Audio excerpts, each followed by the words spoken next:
Oh, Boy, it's a I lot got the of two shows. of you. It's a Wow. lot of shows we've done. Yeah. Welcome to Long Security day. Guy Radio. Just getting started, I know. Chuck. Yeah. The conference just started. Welcome to Security Guy Radio, SecurityGuyTV.com at Black Hat 27. What's your name, sir? I'm Dan Gross, And what's the name of your company? WhiteSourceSoftware, What do you guys do? open source security. Oh, that makes me very nervous. Yes. Very No, it nervous. should make you very happy. Well, a lot of our discussion has been around the challenges with open source. Well, of course, the open source code makes me nervous, Yes. but the security for it does not. Okay, Oh, good. yeah. There you go. I'm more positive now. yeah. So Tell us what you guys do. Yeah, so our philosophy is that actually open source is great. It's amazing, and people should use as much as they can from open source because it saves you a lot of money and time.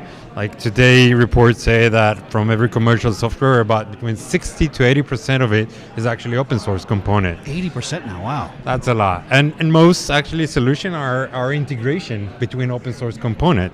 And the challenge is that with all that good things, there's a lot of bad things that whatever you get, also hacker get. Right. So, and if you ask developer, do you like open source? He said, yes, I love it. If you ask like the chief security officer or Yeah. compliance officer, what do you say about open source? I said, oh, no, not in my place. Right. So we're actually bridging that gap. So what we offer is, first of all, we got the largest database of vulnerabilities.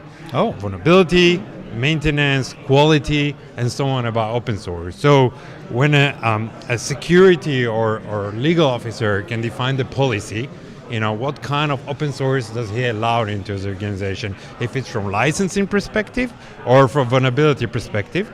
And after he defined the policy, every time the developer is actually looking at an open source or want to deploy open source, our platform can give them kind of a workflow and vulnerability and knowledge that tells them, oh, don't touch that, that's a known vulnerability.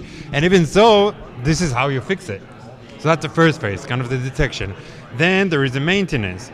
Let's say you have your Git repository and you want to make sure that everything within your Git is actually complying with your licensing policy and is secure. So we can actually secure the gate for that repository and make sure everything in there is actually secure. Third is on the build. Let's say we got to the phase that someone actually committed the build with a vulnerability, we can fail the build and let him know there is like some component which are either non-compliance with the license policy or there is vulnerabilities. And the last thing is actually after he deployed it. As you may know, like 80% of known vulnerabilities, of known big hacks that happened, that data was stolen, were actually from known vulnerability. Yep. The vulnerability was out there. People knew about it, but the organization didn't have a clue actually. They have that open source component within their data, with their solution. So what we can offer our customers actually, it's kind of a maintenance. If there is a known vulnerability on their existing component, so we can let them know, hey, there is something risky over here, go back, patch your software, patch your components, and then you'll be secure. So is this platform for developers and the IT tech, or is this for executives? Who is the consumer of this product? So the day-to-day user will be the developer, but the policy, the people who define the policy and controls are the management, the security and compliance. So as I mentioned, it's kind of bridge the gap between the security and compliance team and the security and the development team. I like this guy, Sharice. Yeah. I like him a lot. This is very well explained. Thank Very you. well. I didn't even want to interrupt. No, Oh. it's brilliant, right? So how do you get the largest database of vulnerabilities? So how did you get that? So this is our secret source. Like we scan the internet, all kind of communities and forum and collect that data, and we have a team of research validate that data. And actually our database most of the time is like even 6 weeks accurate, 6 weeks before the NVD. And 6 weeks in hacking time is like Long eternity. time. Right. And now do you share that data and make it available for a consumer base? For our customer. This is what our customer gets. Our largest database with all the vulnerability, and when you register to our solution, this is what you get. So is it vulnerabilities in software and in open source, or also across hardware? No, just open source component. Just open source component. Now, I'm a dyed-in-the-wool capitalist. I believe in the free system. I like competition. But in this case, I get a little worried about 100 different companies having 100 different databases that might contain the next 9/11 guy, but they don't know it because they're not comparing and sharing data. Now, I know you shouldn't compare and share data because that's proprietary and you got the biggest database, but what if we But eventually it get up to the NVD. Does it? Okay. Yeah, eventually get up into ZenVD, but we want to expedite the process. We don't want to Yeah. wait for that, and we also want to collect. There's a lot of good data in the community. The community knows most of not only the vulnerability and how to fix it. They want to make sure to share that data, share that knowledge with the right people who actually most of the time don't know how to reach that data. So if we do the aggregation for them. If open source is good for programming, wouldn't the security version of open source be good for security?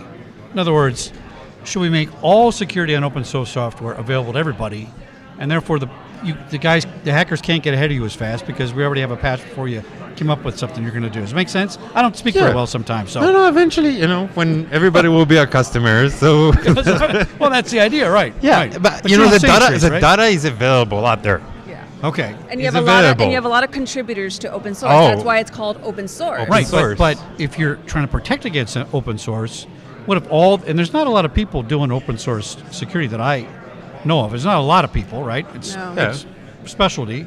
But what if all you guys got together? Then it's one giant database of protection and finding vulnerabilities and stuff that, maybe company B doesn't have what you have.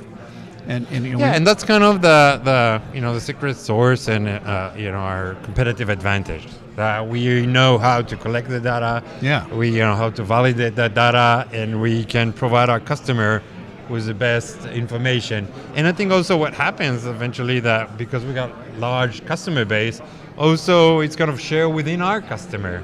Every customer who finds something, we kind of share that information within the community, which make it even more appealing. Now you asked them if the developers use it mostly. Yes. So that's your primary customer is the developer?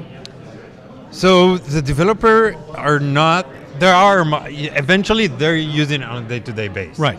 But the one who care about it are the security and compliance. Interesting. The policyholders, the management Why don't that the wants to developers enforce. though? Why don't the developers care? That's what I don't get. Usually because developers just want to get it out. Yep.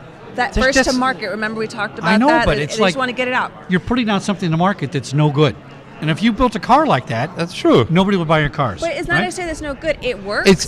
No, but it was good at the time they developed Yes. it. They Yeah. didn't know they had vulnerability. And vulnerability is someone else. It's not my job. My job is to To develop develop. a You know what I'm model. saying? Mindset. It's hard for me to get my head around. I know. It's a mindset. The developer's task is to develop a product, get it out to market so that it Yeah. works. Yeah. Not build in security. Okay. All right. I'm just Yeah. an idiot. I'm just a physical security guy. I don't know anything about it. No, that makes sense. It's a known gap. If you talk to a large organization, Yeah. the development with open source, it's kind of a nightmare. You have to do it manually. It takes years, and most time they just don't touch it because it's too hard. With our solution, you can define the boundary. You can find what the organization can do, and let the developer do whatever they want. Now, what keeps you up at night? What are you worried the most about? Oh, my wife.